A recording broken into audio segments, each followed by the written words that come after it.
silakan menempatkan diri. Acara segera dimulai. Assalamualaikum warahmatullahi wabarakatuh.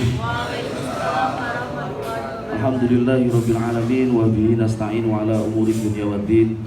Wassalatu wassalamu ala asyrafil anbiya'i wal mursalin sayyidina wa maulana Muhammadin amma ba'd. Yang terhormat dan yang saya hormati Kepala Dinas Pekerjaan Umum, Bina Marga dan Cipta Karya Pemerintah Provinsi Jawa Tengah. Yang terhormat dan yang saya hormati Haji Nur Saadah SPDI MH. Yang terhormat dan yang saya hormati Haji Nurul Furqan SE serta para seluruh peserta sosialisasi penyelenggaraan Jalan Provinsi tahun 2022. Pertama-tama marilah kita panjatkan puja dan puji syukur kehadirat Allah Subhanahu wa taala yang mana pada kesempatan pagi kali ini kita masih diberi kesehatan, kenikmatan sehingga kita bisa berkumpul di majelis yang insyaallah mubarak ini. Semoga perjumpaan kita yang baik dalam rangka yang baik dengan niat yang baik di tempat yang baik diridhoi oleh Allah Subhanahu wa taala. Barokah manfaat fid dini wad dunya wal akhirah. Kedua kalinya salat ma'asalam tidak lupa kita aturkan kepada junjungan kita Nabi besar Muhammad sallallahu alaihi wasallam. Biqauli Allahumma sholli ala sayyidina Muhammad wa ala ali sayyidina Muhammad. Bapak Ibu yang saya hormati, mohon izin di sini saya sebagai MC akan membacakan susunan acara. Acara yang pertama yaitu pembukaan. Acara yang kedua yaitu menyanyikan lagu Indonesia Raya. Acara yang ketiga yaitu doa. Acara yang keempat yaitu sambutan pembukaan kepala bidang. Acara yang selanjutnya yaitu paparan dari narasumber. Acara yang selanjutnya yaitu penutup. Acara pertama yaitu pembukaan. Marilah kita buka acara pada pagi hari ini dengan bacaan suratul Fatihah. Semoga acara pada pagi hari ini lancar, tidak ada halangan suatu apapun. Saya hantarkan ala hadiniyah al-Fatihah.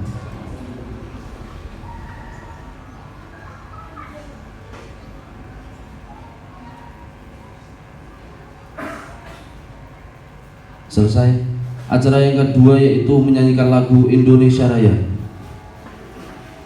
Hadirin dimohon berdiri.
Terima kasih hadirin dipersilakan duduk kembali.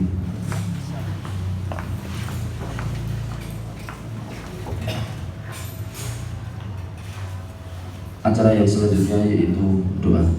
Pada yang bertugas waktu dan tempat dipersilakan.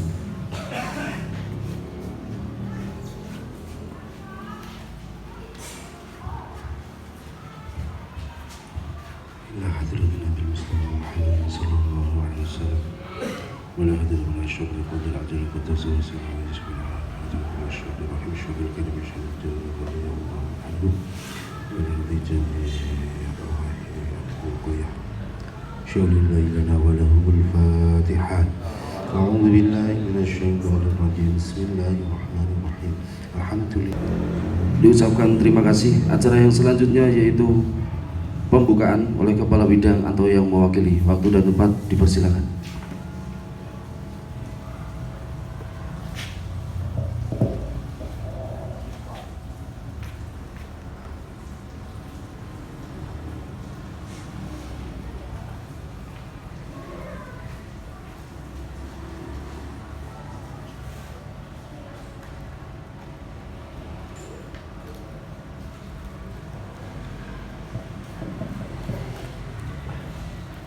Assalamualaikum warahmatullahi wabarakatuh. Yang terhormat Ibu Hajah Nur Saadah SPDI MH dari DPRD Komisi D Provinsi Jawa Tengah, yang saya hormati Bapak Ibu semua peserta sosialisasi penyelenggaraan Jalan Provinsi tahun 2022.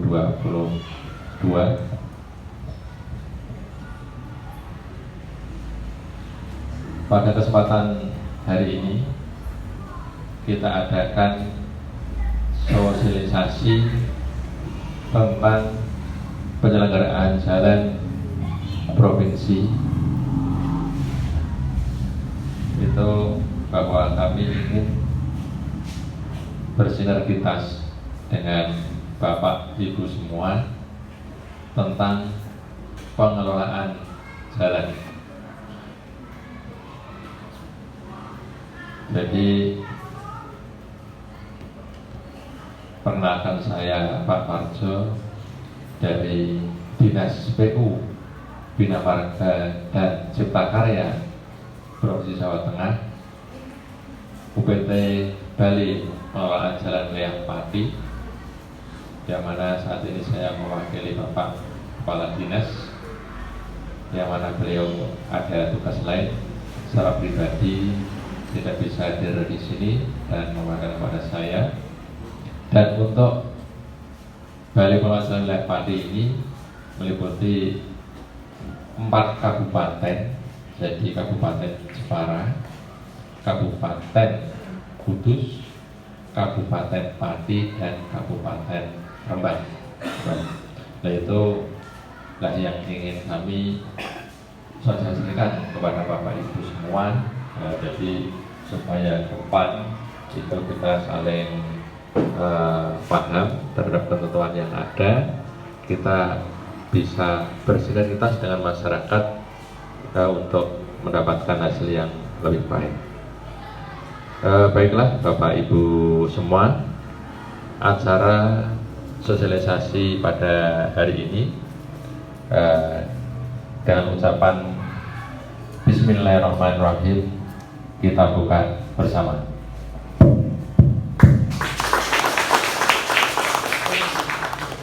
Demikian dari kami, terima kasih. Wassalamualaikum warahmatullahi wabarakatuh.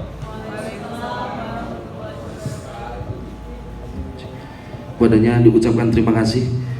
Acara yang selanjutnya yaitu paparan dan pembahasan materi yang akan difasilitasi oleh moderator. Kepadanya waktu dan tempat dipersilakan.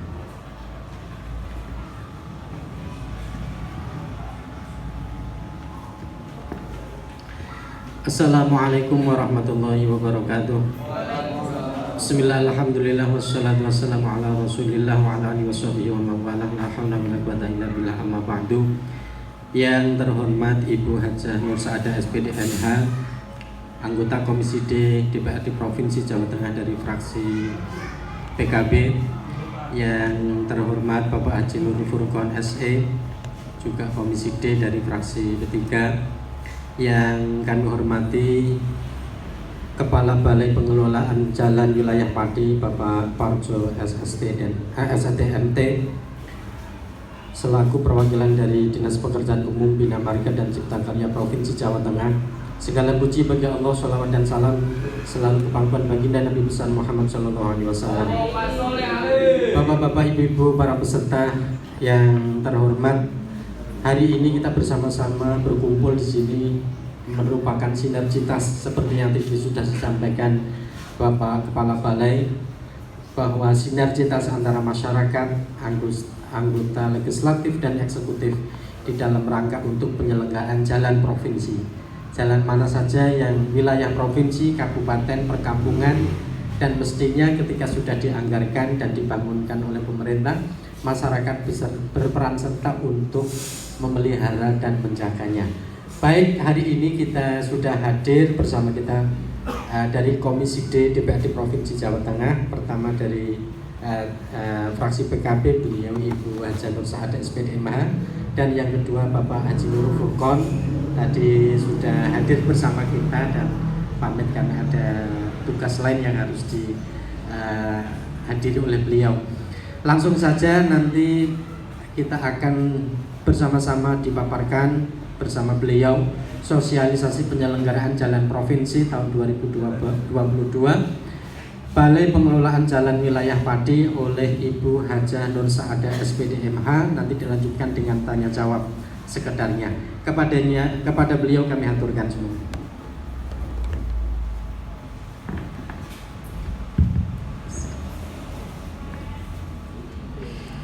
Assalamualaikum warahmatullahi wabarakatuh.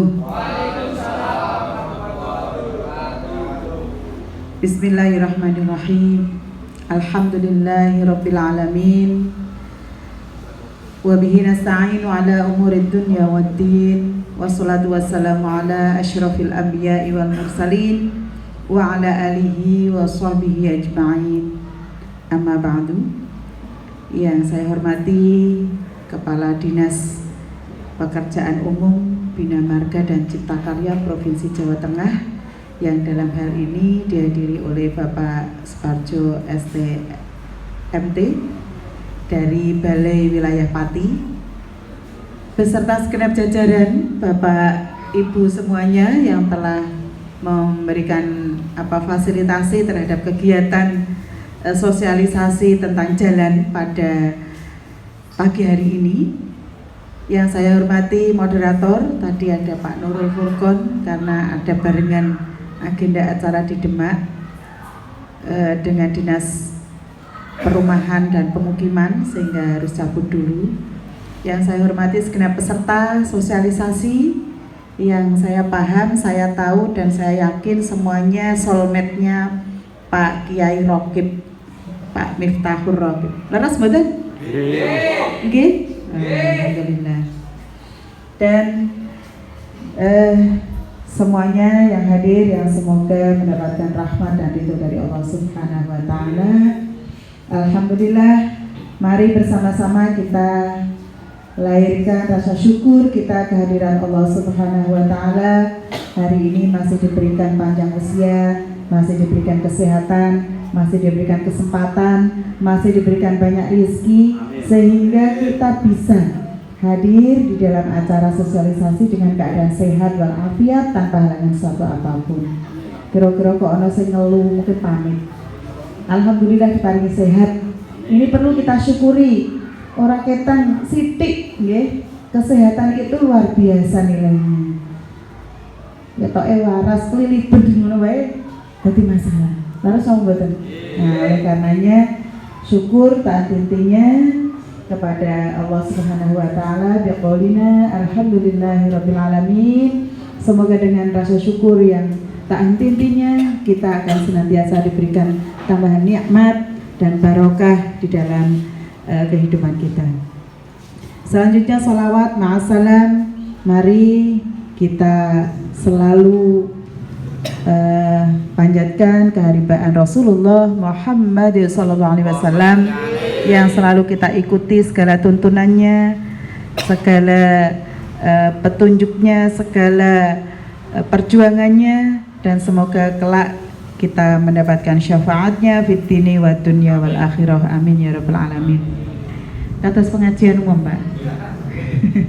Nyun ngapunten, kula niki nggih nek mukadimah nggih ketoke nek orang ini kaya kurang marem. Soalnya wonten setunggaling napa hadis kan ngendikake nek awal majelis niku sak mboten-mbotene kedahe kita harus melahirkan syukur dan sholawat niku wajib Pak Hukum. Sehingga dengan seperti itu kita nderekke para tuntunane para kiai, akhirnya kita juga nanti ke depan akan bisa mendapatkan barokah dari ajaran-ajaran yang dibimbingkan kepada kita. Ibu-ibu, bapak-bapak, adik-adik, mas-mas semuanya yang saya cintai, saya banggakan. Mungkin perlu saya perkenalan. Kalau dulu ketika mau caleg 2019 pernah beberapa kali pertemuan dengan Pak Rokib, tapi saya diajak pertemuan ki sapa kabeh aku ora patek paham waktu itu. Nah ini mulai saya pengen perkenalan dulu. Nama saya tadi disebutkan oleh Pak Parjo, nama saya Hajah Nur Saadah SPDI NH, itu yang tertulis di ijazah. Akan tetapi panggilan akrabnya Bu Ida. Kok iso? Yo iso toh. Gen rodok keren apa piye ra ngerti. Tapi yang jelas itu panggilan sejak kecil, Ida itu sejak kecil. Bahkan kadang-kadang tetangga saya sendiri itu tidak tahu kalau nama asli saya itu Nur Saadah. Nah ini repotnya kalau seorang politisi begini Pak. Karena yang tertulis di surat suara dengan panggilan akrabnya itu beda. Nah oleh karenanya perlu adanya perkenalan, sosialisasi. Saya alhamdulillah saat ini sudah berkeluarga dengan 3 anak, 2 cucu, 1 suami tentunya. Jadi kula niki nek dek biyen 2019 itu diundangi Mbak Ida. Nah, kok nek 2024 ditambah atau dirubah K diganti H jadi Mbah Ida. Pantes nggih? Alhamdulillah. Dan rumah saya di Demak, dekat dengan terminal pariwisata, tepatnya di Tembiring, RT 7 RW 3 Kelurahan Bintoro, Kecamatan Demak, Kabupaten Demak. Monggo nanti adik-adik, sahabat-sahabat semuanya kalau pas ziarah ya, parkirnya pakai bus itu, parkirnya di terminal pariwisata Masjid Agung Demak itu bisa mampir ke rumah saya. Rombongan ora apa-apa, nak terima nyegati wedang insyaallah siap. Nggih. Dan alhamdulillah saya mulai berkiprah di partai politik itu sejak tahun 2000-an. Ya, karena waktu itu sebelumnya saya menjadi ketua Fatayat 2 kali, 2 periode, dan ternyata ketika pergantian kepengurusan Partai Kebangkitan Bangsa, kemudian saya dimasukkan dalam salah satu jajaran kepengurusan harian, tepatnya di wakil ketua. Arep nolak piye, arep ngomong piye. Akhirnya saya muter minta nasihat, minta saran, masukan para kiai-kiai. Dan ketika saya ditanya, kowe njaluk ora dadi pengurus partai? Mboten ya. Itu berarti amanah. Kalau amanah ya harus dijalankan. Tapi kalau tesih ketua Fatayat kiai, yo Fatayat iki kan tunggale akeh. Isa sing gentani regenerasi akeh. Akhirnya dengan seperti itu, keluarga saya juga mendukung, maka akhirnya saya masuk di partai politik tahun 2000. Kemudian 2002 itu sudah mulai nyari caleg perempuan. Kebetulan waktu itu undang-undang sudah memberikan peluang afirmasi kepada perempuan. Nah, karena itu menjadi peluang, kebetulan saya didukung oleh suami. Suami dulu pernah menjadi bendahara partai juga, tapi akhirnya jadi ASN, Pak. Kemudian mengabdi di ASN, di pangkat terakhir Kabid Ketenagaan Edukasi di Dinas Pendidikan Kabupaten Demak. Jadi Itu mungkin awal mula saya masuk partai politik, bukan karena ambisi pribadi, tapi karena amanah yang didhawuhkan, yang diberikan kepada saya dan didukung oleh para kiai.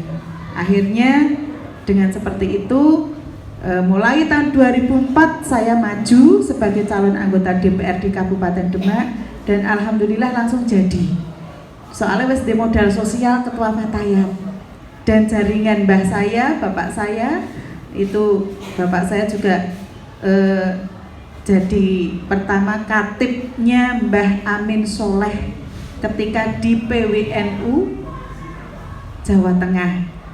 Jadi Mbah Amin sebagai Rois Syuriah, bapak saya sebagai katibnya, dan berikutnya pada periode berikutnya Mbah Amin jadi Rois Syuriah, bapak saya menjadi wakil Rois.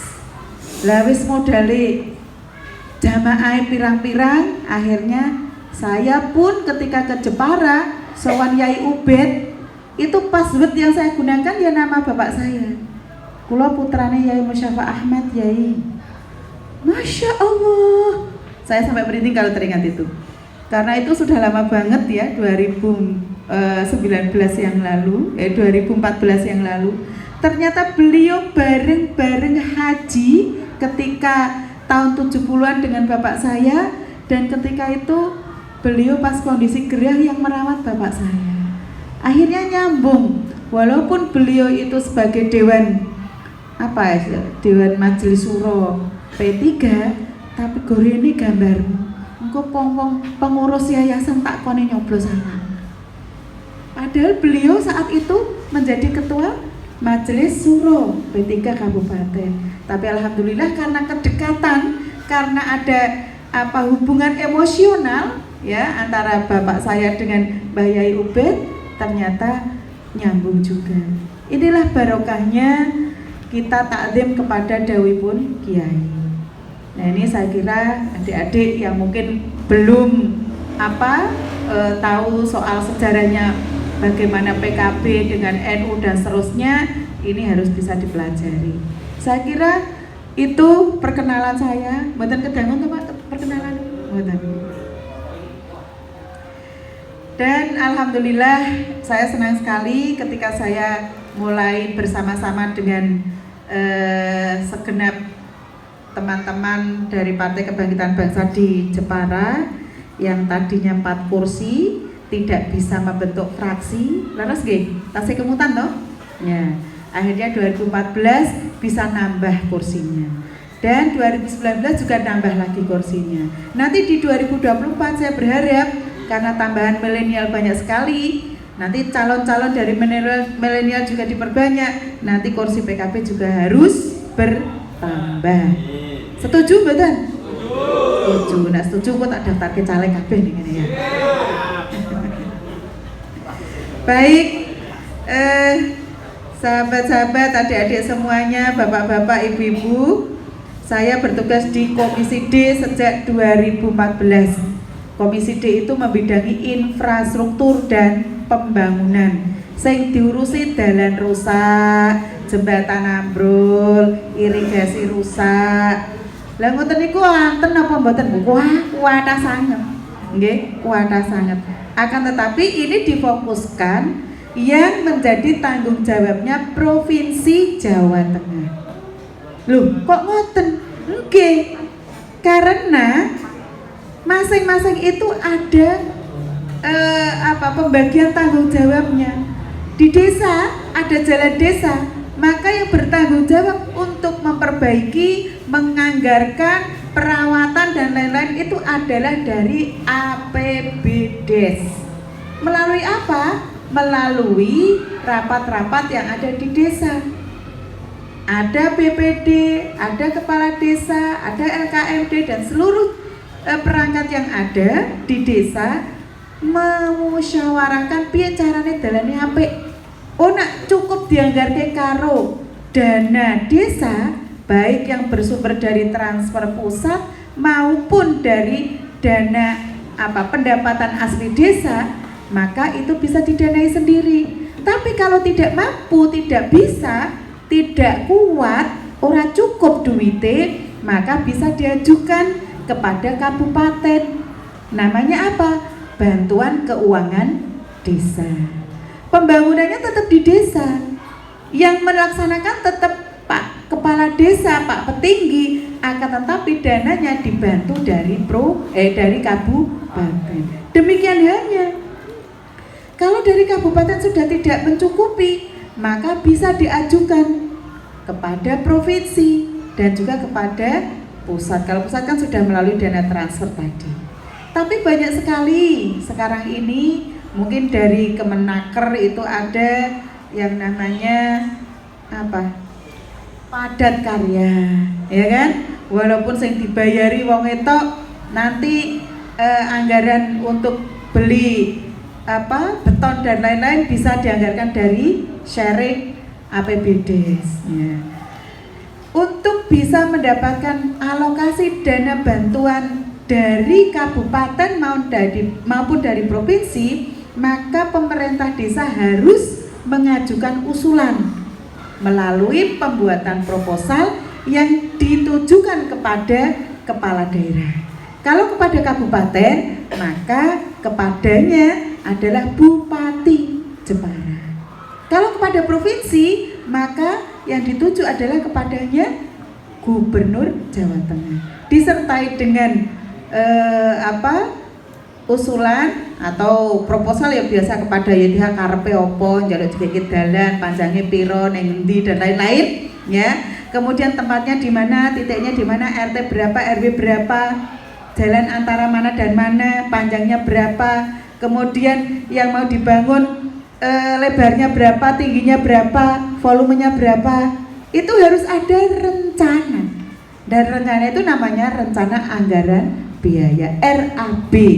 Itu diajukan, ya, lengkap dengan profil desa, keunggulan desa, kekurangan desa, ya, dan itu ditandatangani oleh kepala desa, BPD, mengetahui camat, bahkan ada rekomendasi dari Bapermasdes, ya.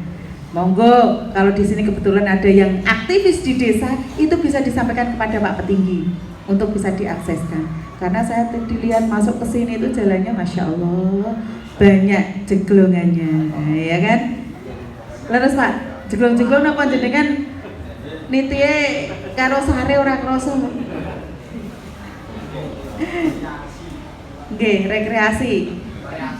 Oh, variasi, ya sama saja. Jadi itu.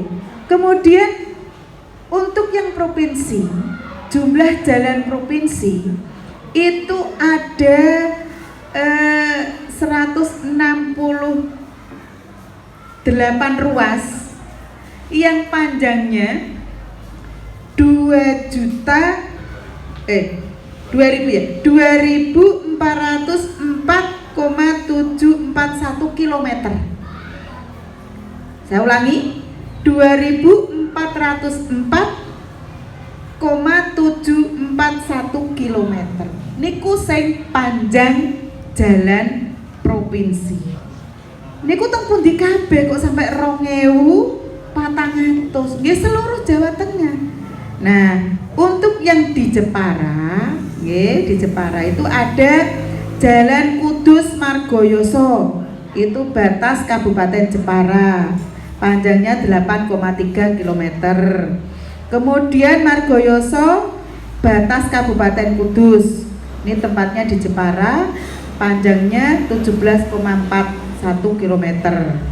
Kemudian Jepara Kedung Malang Pecangaan, ya, itu jalan provinsi, panjangnya 25 km. Ada lagi jalan Jepara Keling sampai batas Kabupaten Pati, itu panjangnya 38,3 km. Kemudian jalan Lingkar Jepara, ya, itu panjangnya 2,4 km. Terus mana ini? Jalan Lingkar Cumbring. Mana ini Pak? Jepara juga ya? Nah ini saya malah nggak paham ini. Ada 1 km. Kemudian Keling sampai batas Jepara. Ini wilayahnya sudah Tayu ya, Pati. Ya, tapi masuknya tadi yang Keling tadi. Ya. Jadi itu jalan provinsi. Nah, tujuannya di sini apa? Kok jenengan dikumpulkan di sini? Sebenarnya ini kan titiknya harusnya di sana ya, Pak. Ya, tapi tidak apa-apa. Tadi ada yang Kudus Margoyoso Kudus, ini kan menyerempet-nyerempet daerah Mayong ya. Ini harapannya kalau terjadi sesuatu pada jalan tersebut, jenengan selaku masyarakat, civil society itu bisa menyampaikan informasi kepada dinas, baik melalui dinas kabupaten yang akan nanti diteruskan kepada dinas provinsi, atau lewat saya selaku anggota dewan, atau langsung kepada Balai Pati, karena ini wilayahnya dari Balai Pati. Inilah yang diharapkan wujud partisipasi masyarakat terhadap pembangunan atau keberadaan jalan di lingkungannya. Nah, kalau jalan kabupaten yang rusak seperti ini bagaimana? Yang jenengan matur Pak Kiai Rokib, jalannya rusak, mbok diusulke ngoten, nggih. Mangke nek Pak Kiai Rokib boten wonten anggaran teng kabupaten, kersane sanjang kula, Mbak iso rak diusulke bantuan provinsi. Oh nggih, tak delokane sik anggarane jek iso ora. Sing penting kok nganu wae, kepala desane kon ngajukke, engko tak kawale. Itu fungsinya. Jadi kenapa saya kesini ya bersama-sama dengan soulmate-nya Pak Kiai Rokib, ya tujuannya itu agar ada sinambung, tidak hanya pas kita mau kampanye saja, tapi setelahnya itu harus ada lanjutan komunikasi. Nonton maksudnya. Kira-kira cocok apa cocok? Cocok nggih? Nah, cocok. Baik, Bapak dan Ibu sekalian, adik-adik sekalian, terkait dengan peran atau partisipasi masyarakat terkait dengan jalan provinsi, ini juga diatur secara detail di dalam Undang-Undang Nomor 2 Tahun 2022, kaitannya pembangunan, pengawasan, khususnya peran serta masyarakat. Masyarakat berhak yang pertama memberi masukan kepada penyelenggara jalan dalam rangka pengaturan, pembinaan, pembangunan, dan pengawasan jalan. Yang kedua, berperan serta dalam penyelenggaraan jalan. Kemudian tiga, memperoleh manfaat atas penyelenggaraan jalan sesuai dengan standar minimal yang ditetapkan. Yang keempat, memperoleh informasi mengenai penyelenggaraan jalan. Ini yang diatur di dalam undang-undang. Kemudian B, masyarakat wajib ikut menjaga ketertiban dalam pemanfaatan fungsi jalan. Jalan itu kan ono badan jalan, ono napa? Bahu jalan. Setelah bahu jalan, biasanya itu ada istilahnya beberapa, mungkin setengah meter ya, itu yang sebelum batas jalan. Lah itu harus utuh, tidak boleh kemudian bahu jalan dinggo dodolan, dinggo kaki lima, gitu. Sekarang ini banyak seperti itu. Bahkan, dinggo parkir. Padahal itu bahu jalan masih fungsinya adalah untuk lalu lintas. Ya, ini. Lah piye iki carane? Wah, iki nek ora pihak yang berwajib arep ngelekke wong kuwi tanggane. Wah, aku malah diseriki aku. Wong wis gelem nyambut gawe dodolan kok diusir-usir entuk dodol ning kono, mesake. Lah niki pripun Pak mangke? Ya, monggo nanti Pak Parjo bisa memberikan penjelasan. Kemudian peran serta masyarakat dalam pembinaan, kalau dalam pengaturan itu sebagai contoh masyarakat ikut serta dalam membentuk bentuk penelitian, studi, pembinaan dan pengembangan hal-hal yang terkait dengan jalan. Wah, ini biasanya akademisi, Pak. Kemudian peran masyarakat dalam pembinaan, dalam layanan pemberdayaan serta istilahnya pemulihan, ya. Itu masyarakat juga di dalam penelitian, pengembangan melalui pemberian usulan, saran, informasi dan melakukan atau melakukannya sendiri. Ini pembinaan. Kemudian dalam pembangunan, nah ini dalam penyusunan program penganggaran, ini masyarakat dimintai masukan. Ya, contohnya hari ini mungkin niku perlu niku digoleki bantuan dari provinsi, misalkan seperti itu, monggo nanti disampaikan. Tapi setelah itu harus ditindaklanjuti, aja ngomong tok.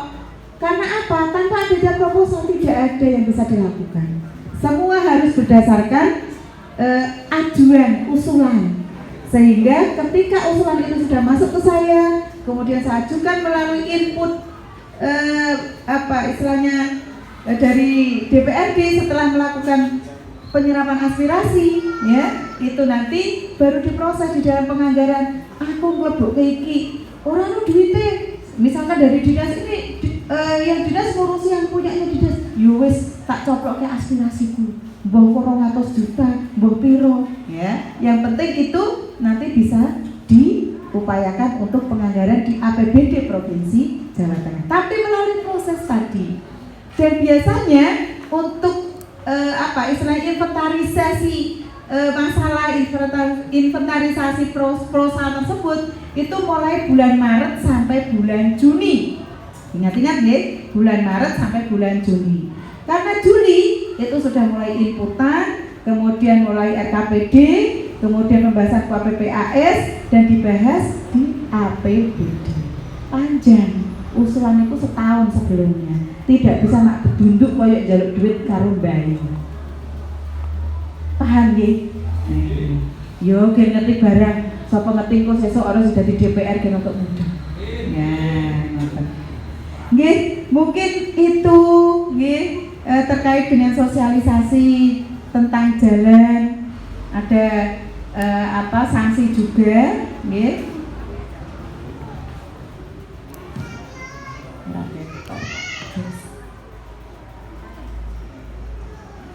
Sebentar, tak wocok gen betul. Nggih, ini saya membaca sanksi yang diatur oleh Undang-Undang Nomor 22 Tahun 2009 tentang lalu lintas dan angkutan jalan. Pemasangan prasarana jalan seperti rambu lalu lintas, marka jalan, alat pemberi isyarat lalu lintas, dan fasilitas pejalan kaki bertujuan untuk memberi keamanan bagi pengguna jalan.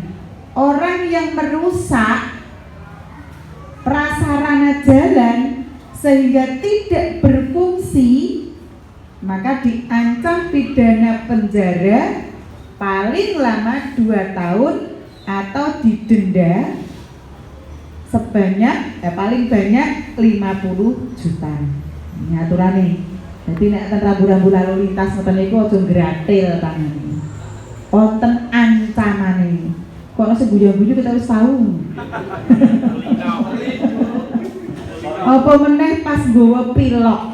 Wah. Ana rambu-rambu langsung dipilok digambari sing aneh-aneh, ditulisi sing aneh-aneh. Ampun nggih. Ada ancaman hukumane. Engko nek ana sing panjenengan ora ngerti kemudian di belakang ada yang nyoteng. Nah, viral, wah langsung kepenaan Pak Polisi langsung jemput tenggrione jenengan.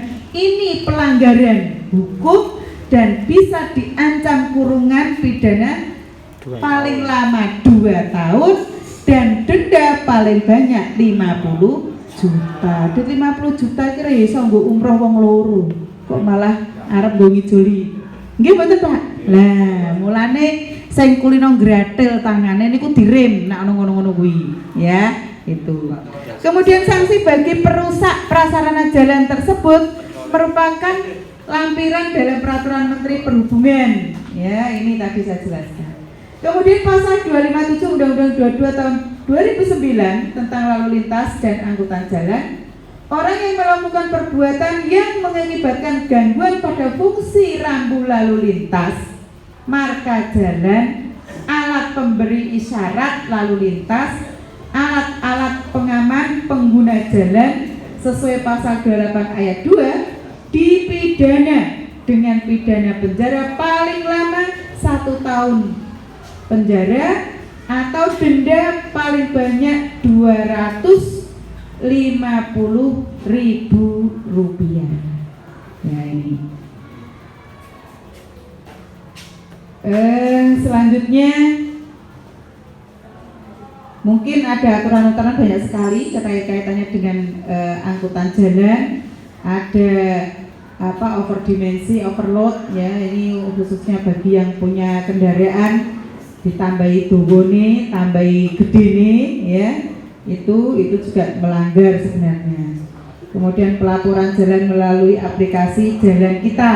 Nah ini monggo nanti panjenengan bisa melakukan laporan, jenengan bisa download aplikasi Jalan Kita 2.0. Ini mungkin di Play Store ya Pak? Iya di Play Store. Setelah panjenengan download, jenengan bisa kalau mau usil tadi ya, ana wong rusak rambu-rambu direkam, biar viral, itu bisa dilaporkan melalui sini. Tapi nak kontone dhewe dilike wae aja diviralke, mesake. Akibate abot nggih. Aja ngasih kaya ngono nggih. Jadi itu Ibu, Bapak, sahabat-sahabat dan adik-adik semuanya terkait sosialisasi kayaknya sudah saya sampaikan dengan gamblang. Setelah ini nanti dari Bapak Pak Parjo dan rombongan ya Pak, nggih. Kita bisa melanjutkan secara internal. Besok esuk tahu dari ngapunten iki. Dari iki. Ngoten. Dan mungkin sebelumnya bisa dilakukan dialog, monggo dari saya apabila ada hal yang kurang berkenan mohon maaf, dan saya tadi ada persoalan yang perlu diklarifikasi atau dijelaskan oleh Pak Parjo, mohon bisa menambahkan. Matur nuwun, akhiran wallahu muwaffiq ila aqwamit thoriq. Wassalamualaikum warahmatullahi wabarakatuh.